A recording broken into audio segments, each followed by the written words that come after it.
Hello friends, how are you all? I'm Bali and today I'm going to discuss Education 2023 PYQs, which is the month of March, shift 1. So in the previous classes, we have completed many parts. So today I'm going to start part 8. So in this session, we have covered so many questions of previous March 2023. So the question is, which of the following are the steps of Gagny's 9-step instructional design? इसमें question आपसे क्या पूछ रहा है? जो steps दिए गए थे गैगनीज ने जो दिए थे 9 स्टेप इंस्ट्रक्शनल डिजाइन, वो कौन कौन से हैं और कौन सा नहीं है वो आपको बताना है। ठीक है, तो आपको इसमें से ऑप्शन बताने हैं: gaining attention, create content, elicit performance, reviewing performance and providing guidance. Gaining attention, elicit performance, providing guidance, ये किसके थे हमारे? गैगनीज के 9 स्टेप इंस्ट्रक्शनल डिजाइन में उन्होंने कंटेंट को क्रिएट करने के लिए परफॉर्मेंस को रिव्यू करने की बात नहीं कही थी। तो एक बार देख लेते हैं। देखिए, ये रहा हमारा first, which is gaining attention. Inform करना लर्नर को ऑब्जेक्टिव्स के बारे में। फिर आप रिकॉल कराएंगे जो बच्चे ने पहले लर्न किया, स्टिमुलेट करना, रिकॉलिंग जो पहले लर्निंग हो चुकी है उस पर। देन आप अपना कंटेंट को प्रेजेंट करेंगे, ना कि आप क्रिएट करेंगे। उसमें एक ऑप्शन आपको दिया था क्रिएटिंग कंटेंट, नहीं, यहाँ पर क्या आएगा? Presenting the content. प्रोवाइड करना बच्चे को लर्निंग गाइडेंस। उसके बाद फिर आप देखेंगे बच्चे की परफॉर्मेंस। 6 स्टेप क्या होगा आपका? एलिसिटिंग द परफॉर्मेंस। इसका मतलब क्या होता है कि लर्नर्स को अपॉर्चुनिटी प्रोवाइड करना प्रैक्टिस करने की कि उन्होंने क्या अब तक लर्न किया है। This can be done through a variety of activities. अब ये सब चीज आप किसके थ्रू करा सकते हैं? आप उन्हें एक्टिविटीज दे सकते हैं, उन्हें क्विजेस दे सकते हैं, या आप कोई छोटा सा टेस्ट ले सकते हैं, जिससे बच्चे की परफॉर्मेंस पता चल जाएगी कि बच्चे ने अब तक क्या लर्न किया है। इस बेसिस पे आप ये जान सकते हैं कि लर्नर्स ने जो आपने उनको मटेरियल दिया, जो आपने उनको पढ़ाया, आपने उनको गाइडेंस प्रोवाइड की, बच्चा उस चीज को समझ पाया कि नहीं समझ पाया। फिर आता है प्रोवाइडिंग फीडबैक। फिर आप क्या करेंगे? फीडबैक प्रोवाइड करेंगे। और ये सबसे इंपॉर्टेंट होता है लर्नर्स के लिए कि वो अपनी परफॉर्मेंस को इम्प्रूव कर पाए। तो इसलिए जो आपकी फीडबैक होनी चाहिए वो बहुत स्पेसिफिक होनी चाहिए और कंस्ट्रक्टिव होनी चाहिए। फिर आप क्या करेंगे? बच्चे की परफॉर्मेंस को असेस करेंगे। ठीक है, उसके बाद अलग अलग मेथड से आप असेस कर सकते हैं, टेस्ट ले सकते हैं, क्विज ले सकते हैं, जिसके बेसिस से बच्चे की मास्टरी का पता चल जाएगा। एंड देन लास्ट आता है आपका इनहेंस करना रिटेंशन एंड ट्रांसफर। ये सबसे नाइन्थ और हमारा फाइनल स्टेप कहलाता है। ये किस चीज के लिए हेल्प करता है? कि बच्चे ने जो लर्न किया वो उस लर्निंग को कहीं अप्लाई कर सकता है कि नहीं, किसी भी टेक्निक के बेसिस पे, कोई भी प्रैक्टिस अपॉर्चुनिटी के बेसिस पे बच्चे को हम जो भी चीज लर्न कराते हैं वो उसको अप्लाई करने की सिचुएशन में आता है कि नहीं आता है, प्रैक्टिकली उस चीज को अप्लाई कर सकता है कि नहीं कर सकता है। तो हमारा जो ये गैगनीज के 9 इवेंट्स ऑफ इंस्ट्रक्शन है, सबसे ज्यादा पावरफुल इंस्ट्रक्शनल डिजाइन मॉडल कहलाता है हमारा, जिसके बेसिस पे आप क्रिएट कर सकते हैं बहुत अच्छे लर्निंग एक्सपीरियंसेस, और लर्नर्स के लिए सबसे ज्यादा इफेक्टिव होता है, एफिशिएंट होते हैं। तो आई विश के क्वेश्चन आपको अच्छे से क्लियर हो गया होगा। इसमें जो हमारा ए सी एंड डी ऑप्शन है वो आपका करेक्ट है। क्रिएटिंग कंटेंट इसमें नहीं है और रिव्यूइंग परफॉर्मेंस नहीं है। एलिसिट परफॉर्मेंस है कि आप बच्चे की परफॉर्मेंस को किस तरह से इंप्रूव कर पा रहे हैं। नेक्स्ट क्वेश्चन है हमारा, which of the following are applicable to Quality Council of India. अब आपको बताना है इनमें से एप्लीकेबल कौन से स्टेप्स हैं जो क्वालिटी काउंसिल ऑफ इंडिया के बेसिस पे एप्लीकेबल हो सकते हैं। कि ये ministry of commerce and industry में आता है, बिल्कुल ठीक बात है। ये सिर्फ गवर्नमेंट ऑफ इंडिया ने ऑपरेट किया? नहीं, इसको ऑपरेट किया मिनिस्ट्री ऑफ कॉमर्स ने और इंडस्ट्री ने, तो इसलिए ये पॉइंट आपका गलत हो जाता है। ये under the ministry of education में भी नहीं आता है, मिनिस्ट्री ऑफ कॉमर्स में आता है। 1997 में नॉन प्रॉफिट ऑटोनोमस सोसाइटी जो थी आपकी, ये फॉर्म हुई है। एक बार देख लेते हैं इसका कंटेंट। देखिए, क्वालिटी काउंसिल ऑफ इंडिया जो है हमारी, ये नॉन प्रॉफिट ऑटोनोमस सोसाइटी जो कि स्टैब्लिश हुई थी 1997 में, और ये किसके अंडर आते हैं? Ministry of commerce and industry of the government of India. इसका मिशन क्या होता है? टोटल क्वालिटी मैनेजमेंट को चेक करना, सब ऑर्गेनाइजेशन को हेल्प करना, उनकी क्वालिटी को चेक करना, ताकि जो एक वर्ल्ड क्लास स्टैंडर्ड है उसको वो मेंटेन कर सकते हैं, उसको वो अचीव कर सके। और ये QCI जिसे हम कह सकते हैं, क्वालिटी काउंसिल ऑफ इंडिया, ये अलग अलग तरह की सर्विसेज प्रोवाइड करती है ऑर्गेनाइजेशन को, कि किस तरह से उनको एक्रेडिटेशन प्रोवाइड किया जाता है, अगर कहीं डेवलपमेंट की जरूरत है, ट्रेनिंग की जरूरत है, तो उनको वो प्रोवाइड की जाती है, कंसल्टेंसी सर्विसेज उनको प्रोवाइड की जाती है, इंफॉर्मेशन प्रोवाइड की जाती है। तो जो आपकी QCI है, ये मेंबर है International Organization for Standardization and the Asia Pacific Quality Organization, जिसको हम APQO भी कहते हैं। ये एडिशनल पॉइंट्स थे जो मैंने सिर्फ इसलिए डाले थे कि अगर नेक्स्ट में आ जाए तो आपके लिए आसानी हो। एंड सब इसके कुछ इंपॉर्टेंट बेनिफिट्स हैं किस चीज के? टोटल क्वालिटी मैनेजमेंट के, कि इंप्रूव करना quality of product and services, increase करना कस्टमर की सेटिस्फेक्शन, कॉस्ट रिड्यूस होनी चाहिए, प्रोडक्टिविटी इंक्रीज होनी चाहिए, और जो एम्प्लॉय का जो मोरल है वो इंप्रूव होना चाहिए अकॉर्डिंग टाइम टू टाइम, और इनहेंस करनी चाहिए कॉम्पिटेटिव पोजिशन। तो ये कुछ एडिशनल इन्फॉर्मेशन थी क्वालिटी काउंसिल ऑफ इंडिया के साथ। सो हमारा आंसर क्या हो जाएगा?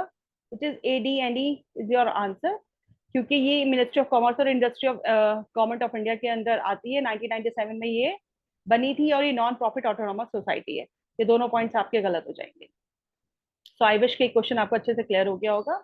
अब नेक्स्ट क्वेश्चन जो आता है हमारा, इसमें आपको बतानी correct statements for the components of critical path model. Critical path model के अकॉर्डिंग करेक्ट कौन सी है?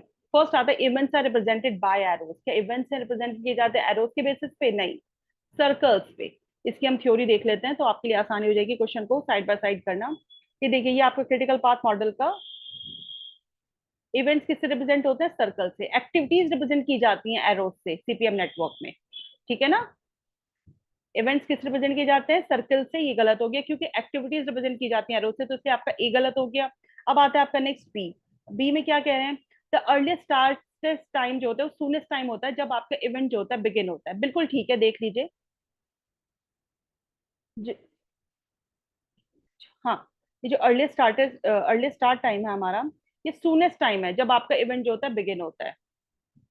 फिर आता है latest start time is calculated by working from the end of the diagram with the total time and subtracting the activity time from that. जो आपका latest start time है, ये इवेंट है बिगिन विदाउट डिले, बिना project को delay किए इसको start किया जाता है। और इसकी कैलकुलेशन कैसे की जाती है? From the end of the diagram and subtracted activities time. बिल्कुल ठीक है। तो आपका बी सी ऑप्शन जो है दोनों ठीक है। फिर आता है हमारा D option. Select event time जो होता है वो एक्चुअल एंगेजमेंट होता है किसी भी इवेंट का। जो हमारा सिलेक्ट इवेंट टाइम होता है ये अमाउंट ऑफ टाइम होता है दैट एन इवेंट जो कि डिले किया गया can be delayed without delaying the project. जो डिले किया जाता है वो टाइम कि प्रोजेक्ट को डिले किए बगैर। और इसको हम कैलकुलेट कैसे करते हैं? जो आपका अर्लीस्ट स्टार्ट टाइम है उससे लेटेस्ट स्टार्ट टाइम को माइनस करके। तो आपका डी ऑप्शन गलत हो गया। लास्ट है द सिलेक्ट एक्टिविटी टाइम जो होती है वो नोड होती है, तो वन शुड बी जीरो। एक को जीरो होना जरूरी है। सिलेक्ट एक्टिविटी टाइम, जो आपका select activity time is the amount of time subtracting the EST of the successor event from the LST of the predecessor event। तो इसलिए एक नोड को इसमें जीरो होना होता है। तो आपका जो B C and E option है वो आपका करेक्ट आंसर है। अब आप देख सकते हैं, अब आपको यहाँ से क्या क्वेश्चन पूछा है? Which of the following are the guidelines. Guidelines क्या होंगे? एडवर्ड डेमिंग का जो क्वालिटी इंप्रूवमेंट मैनेजमेंट का जो इनका एक गाइडलाइंस है, क्वालिटी इंप्रूवमेंट ऑफ मैनेजमेंट की, किस तरह से आप मैनेजमेंट के अंदर क्वालिटी को इंप्रूव करते हैं। तो एडवर्ड डेमिंग ने उसमें कुछ गाइडलाइंस दी हैं। वो कौन सी गाइडलाइंस दी हैं? एक तो ये फोर्सफुली किसी भी काम को करने के लिए मना करते थे कि force employees to perform better, ये करना गलत है। और आपको क्या करना चाहिए? डर नहीं होना चाहिए, बिल्कुल ठीक था। और एलोकेट करना ह्यूज अमाउंट ऑफ मनी, ये गलत है। इनकी जो गाइडलाइंस है वो ये थी कि फियर खत्म हो जाना चाहिए। आप बहुत अच्छे ट्रेनिंग मेथड्स यूज करें अपने जॉब में ताकि प्रोडक्टिविटी अच्छी हो। और मास इंस्पेक्शन को स्टॉप करने के लिए बात इन्होंने कही थी। देख लेते हैं, इनके कुछ इंपॉर्टेंट पॉइंट्स हैं। ये देखिए, एलिमिनेट फियर। डेमिंग बिलीव करते थे कि जो फेयर होता है, जो डर होता है, वो सबसे ज्यादा एक मेजर ऑब्स्टेकल है, सबसे बड़ा बैरियर है क्वालिटी को इंप्रूव करने के लिए। अगर इंप्लॉयज को लगता है कि वो सेफ हैं तो वो बहुत अच्छा क्रिएटिव काम कर सकते हैं बिना किसी रिस्क के। उन्हें किसी तरह का फियर नहीं होना चाहिए। और आपको अपनी जॉब में अच्छे training methods, modern training methods use करने चाहिए ताकि आपकी क्वालिटी इंप्रूव हो। लेटेस्ट मेथड्स एंड टेक्निक्स जो होते हैं जिससे आपकी जो जॉब होगी वो इफेक्टिव हो जाएगी। जो ट्रेन एम्प्लॉयज होंगे वो इफेक्टिव हो जाएंगे आपके ऑर्गेनाइजेशन के लिए। और स्टॉप करना चाहिए मास इंस्पेक्शन को। ये क्या बिलीव करते थे कि जो मास इंस्पेक्शन होता है ये वेस्ट ऑफ रिसोर्सेज होता है, कि इससे बेटर है कि आप इस चीज पर फोकस करें कि डिफेक्ट्स कम से कम हो। से मास इंस्पेक्शन से बेस्ट ऑप्शन ये होता है कि आप कोशिश करें कि डिफेक्ट्स हो, जीरो डिफेक्ट्स हो। तो ये इस चीज को नहीं मानते थे कि मास इंस्पेक्शन नहीं होना चाहिए, इसके ऊपर आपको डिपेंड नहीं होना चाहिए। तो आई विश के क्वेश्चन आपको अच्छे से क्लियर हो गया होगा। इन्होंने जो बातें कही थी, eliminate fear, use modern training methods on the job and stop depending on mass inspection. तो नेक्स्ट क्वेश्चन है हमारा दिशा। दिशा क्या एक स्कीम है अर्ली इंटरवेंशन की, किसके लिए? स्पेसिफाइड डिसेबिलिटीज के लिए। तो वो कौन कौन सी स्पेसिफाइड डिसेबिलिटीज हैं जिसके बारे में दिशा स्कीम के अंदर आया हुआ है? Autism, ADHD, cerebral palsy, MR या फिर मल्टीपल डिसेबिलिटीज। देखिए, जो दिशा ने जो बात की थी वो ऑटिज्म की बात की है, सेरेब्रल पाल्सी की बात की है, एमआर की बात की और मल्टीपल डिसेबिलिटीज की बात की है। लेकिन एडीएचडी की बात दिशा में नहीं कही गई है। दिशा क्या है? एक स्कीम है, National Trust for early intervention for the children with disabilities between the age of 0 to 10। मतलब बर्थ से लेके 10 साल तक के जो बच्चे हैं उनके लिए इसने अर्ली इंटरवेंशन की बात की है। ये स्कीम जो है बहुत सारी डिसेबिलिटीज को कवर करती है, वो डिसेबिलिटीज जो आपकी नेशनल ट्रस्ट एक्ट ऑफ 1999 में आ चुकी हैं which are autism, cerebral palsy, mental retardation, MR था उसके अंदर mental retardation and mental disability. इस स्कीम का एम क्या है? Disha centres that provide day care facilities at least 4 hours a day along with age specific activities. जो डिसेबल बच्चे हैं उन बच्चों को 4 घंटे कम से कम इस तरह की उनकी एज स्पेसिफिक एक्टिविटीज कराई जाएं, डे केयर फैसिलिटीज उनको प्रोवाइड कराई जाएं और उनको स्पेशल एजुकेटर्स प्रोवाइड जाएं ताकि उन बच्चों के अंदर जो भी प्रॉब्लम है वो वक्त के साथ ठीक हो सके. अगर आपको पहले पता चल जाए इन बच्चों के साथ ये प्रॉब्लम है तो उनको ठीक करना ज्यादा आसान होता है. तो इस स्कीम के अंदर जिन डिसेबिलिटीज की बात की गई है वो है autism, cerebral palsy, mental retardation and mental disabilities. तो आपका आंसर हो जाएगा A, C, D and E. Next question है हमारा, following benefits of inclusion are seen among children with disability. आपको बताना है वो कौन से बेनिफिट्स हैं. अगर हम इंक्लूजन की बात करते हैं, इंक्लूसिव एजुकेशन की बात करते हैं, देन जो आप देख सकते हैं चिल्ड्रन विद डिसेबिलिटी में, फॉर एग्जाम्पल बच्चा, अगर इंक्लूसिव एजुकेशन की बात करते हैं, इंक्लूजन की बात करते हैं, जहाँ पे नॉर्मल बच्चा डिसेबल बच्चा साथ पढ़ता है, दैट मीन्स उनका जो सोशल इंटरेक्शन है वो अच्छा होगा. क्योंकि जब एक नॉर्मल बच्चा एक डिसेबल बच्चे के साथ रहता है तो कुछ ना कुछ सोशल इंटरेक्शन उनमें होती है, एक दूसरे को देख के बहुत कुछ सीखते हैं. जो डिसेबल बच्चे हैं वो नॉर्मल बच्चों की तरह बिहेव करेंगे, उनके अंदर सोशल कॉम्पिटेंस बढ़ेगा, उनके अंदर किसी भी तरह का डिस्क्रिमिनेशन नहीं होगा, फ्रेंडशिप डेवलप होगी. तो ये सारी चीजें हमें देखने के लिए मिलती हैं. तो देख लेते हैं एक बार ऑप्शंस में क्या क्या चीजें हैं आपके. High level of social interaction with non disable pairs, बिल्कुल ठीक बात है. Social competence and communication skills उनकी इंप्रूव होगी. Children with diverse needs receive inferior standard of education in inclusive settings. वो इंफीरियर स्टैंडर्ड नहीं अचीव करते. वो कैसा स्टैंडर्ड अचीव करते हैं? दैट मीन्स या तो सुपीरियर भी नहीं कह सकते हम, कि वो इक्वालिटी की फीलिंग आती है बच्चों के अंदर, इंफीरियर नहीं फील करते, वो एक दूसरे के साथ बहुत अच्छा फील करते हैं. इसीलिए हम इंक्लूजन की बात करते हैं. Social acceptance with diverse abilities is enhanced. Socially एक दूसरे को एक्सेप्ट करना समझ जाते हैं, एक दूसरे के साथ किसी तरह का डिस्क्रिमिनेशन नहीं करते बच्चे. फ्रेंडशिप डेवलप होती है अलग अलग तरह के बच्चों में, जो डिसेबल है और जो विदाउट डिसेबल है उन लोगों में आपस में अच्छी फ्रेंडशिप होती है, अच्छा सोशल कॉम्पिटेंस आता है, कम्युनिकेशन स्किल्स इंप्रूव होती है. तो इसके अकॉर्डिंग अगर देखते हैं तो हमारा सी ऑप्शन है वो गलत है. So which is A, B, D and D आपका करेक्ट आंसर हो जाएगा. नेक्स्ट क्वेश्चन हमारा, मे बी आज का हमारा लास्ट क्वेश्चन होगा. सो इसके अंदर आपको क्या दिए गए हैं? स्कूल्स दिए गए हैं आपको, idealism, pragmatism, existentialism and realism. आपको बताना है इनके बारे में. ठीक है. अब आइडियलिज्म किसकी बात करता है? आइडियलिज्म बात करता है कि आइडियाज जो हैं आपके वो परमानेंट हैं, रेगुलर हैं.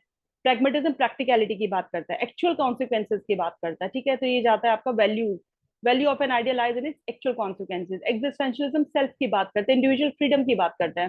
This doctrine emphasises that there are no values outside the man. तो ये सेल्फ की बात करता है. रियलिज्म रियलिटी की बात करता है, ऑब्जेक्ट की बात करता है, मटीरियल की बात करता है.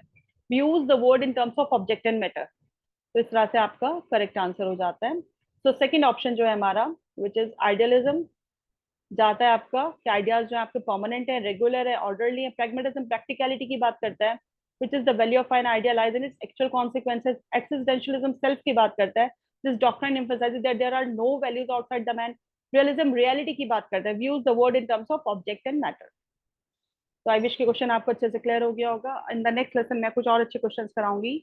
So friends, thank you for attention. Stay blessed, enjoy learning, and see you soon with the next video.